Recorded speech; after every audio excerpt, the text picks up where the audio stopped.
Friends, आज हम आप लोग को बताएंगे कि जब हम रिसर्च करते हैं, जब पीएचडी करते हैं, बहुत सारे स्टूडेंट्स, बहुत सारे कैंडिडेट्स जब हाइपोथेसिस को प्रूव करने के लिए फार्मूला यूज करते हैं। दो प्रकार फार्मूला जनरली कैंडिडेट लोग जो चूज करते हैं, वो एक होता है चाई स्क्वायर टेस्ट, दूसरा होता है आपका टी स्क्वायर टेस्ट।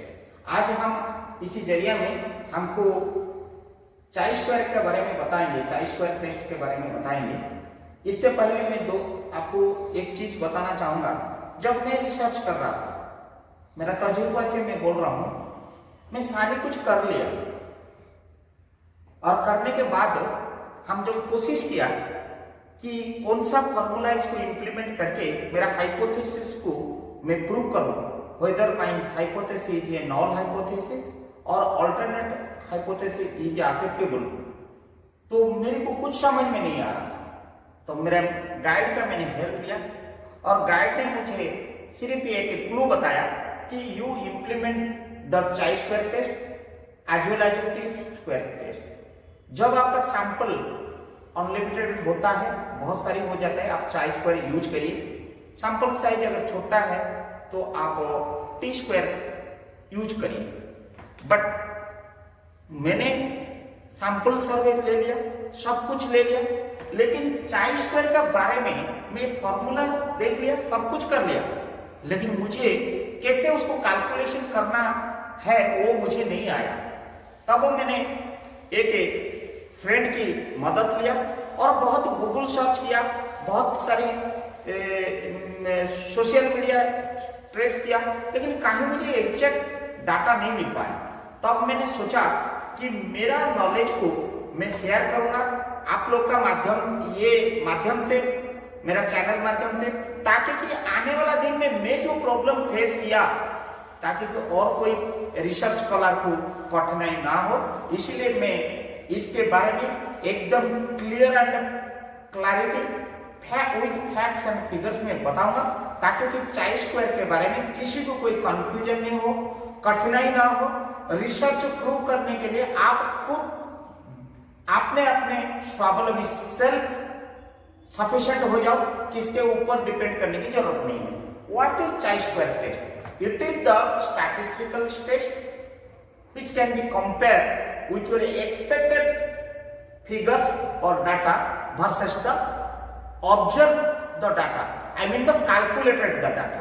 उससे आपको पता चलता है if observed data is more than the expected data, then it is a null hypothesis and your alternate hypothesis is acceptable, and vice versa। If it is observed value is the less than the expected value, then null hypothesis, the hypothesis is accepted, alternate hypothesis is rejected। उसका formula X square, chi square का denomination designated figure X बोला जाता है। X square is sum of whole square of O minus E. O stand for observe frequency,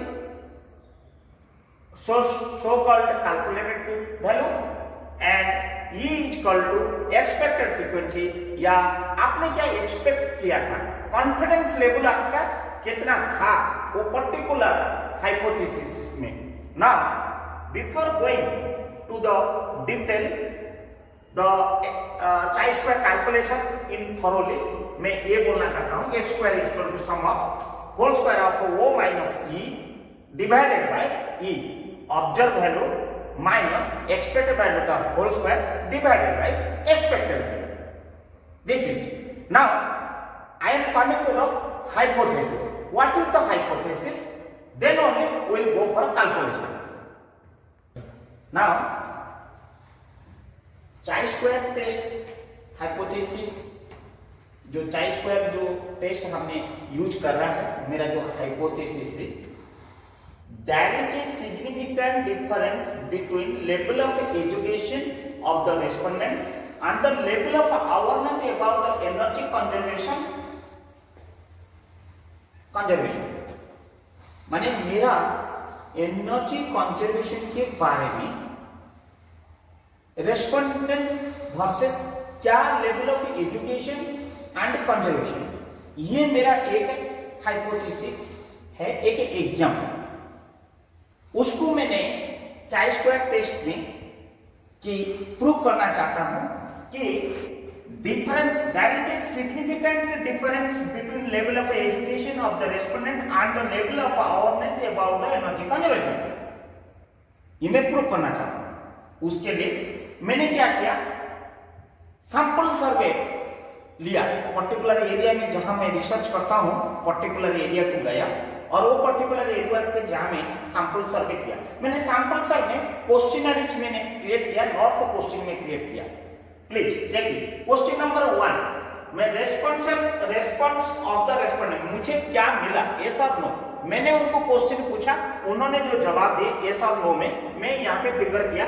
मैं 400 लोग को सर्वे किया, 400 लोग को ये क्वेश्चन मैंने सर्वे किया।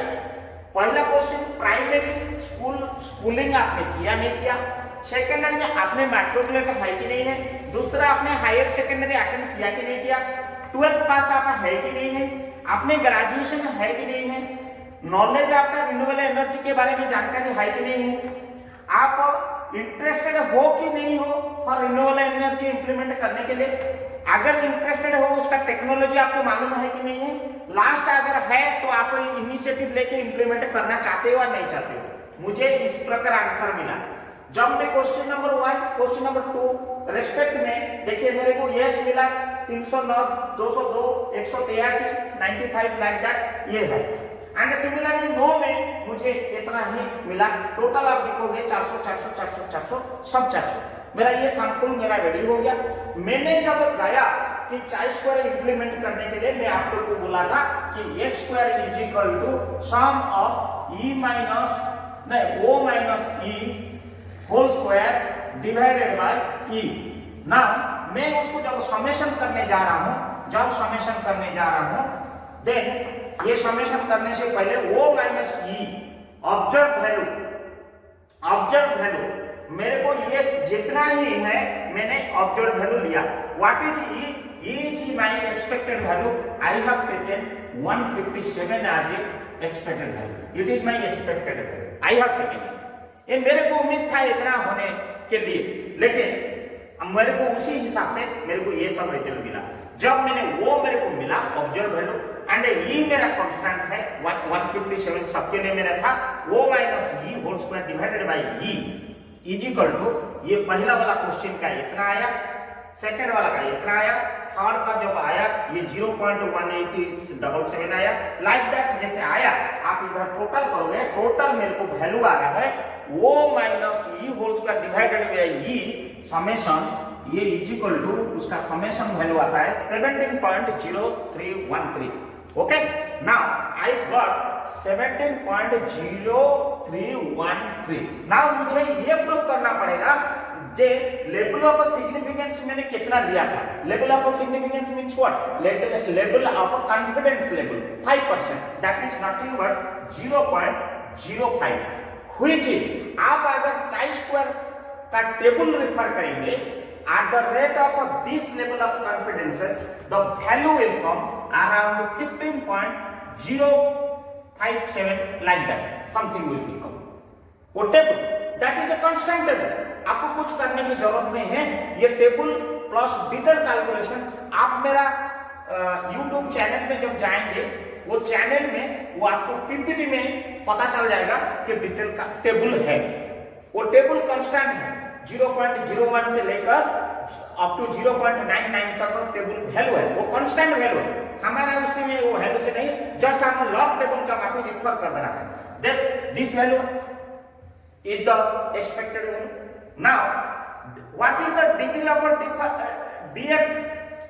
ये जो डीएफ है कि row -1 into C -1 is equal to degree of freedom. That means 1 into 8 का corresponding this much value at the 0.05। My dear friend, DF correlated with level of confidence। मेरे को ये फिगर जब मिला, ये फिगर से कोरिलेट मुझे 0.05% में अब मेरा chi स्क्वायर टेबल वैल्यू है 15.057। नाउ आपका टोटल कैलकुलेटेड वैल्यू है 17.0313। Now you compare this value is greater or this value is greater. My dear friends, the calculated value is more than the expected value. आपने जो expected value किया था 15.057 is more than that, means your hypothesis is null. That means what? There is no significant difference between level of education of the respondent and the level of awareness about the energy conservation. हमने पहले hypothesis क्या लिखा था? There is a significant difference between, but आपने जब यहां पे prove कर दिया कि 17.03 is your calculated value as per the chi square test and your expected value something 15.07, that means this value is greater than this, means your hypothesis is null, is rejected. That means alternate hypothesis is accepted. अगर ये reject हो गया then means that is जी के जगह में आप no लगा दीजिए, means alternative is there is no significant difference between level of education of the respondent and level of awareness about the energy conservation. This is the chi square and the detail calculation like this. No more clarity है इसमें और बेहतर आपको समझने के लिए you kindly follow my channel and उसमें ये कैलकुलेशन भी रहेगा और डिटेल्स भी रहेगा, टेबल भी रहेगा, आप लोग को सहूलियत होगा. अगर कुछ डाउट होने से you can comment me and kindly subscribe मी अगर आपको अच्छा लगा. धन्यवाद.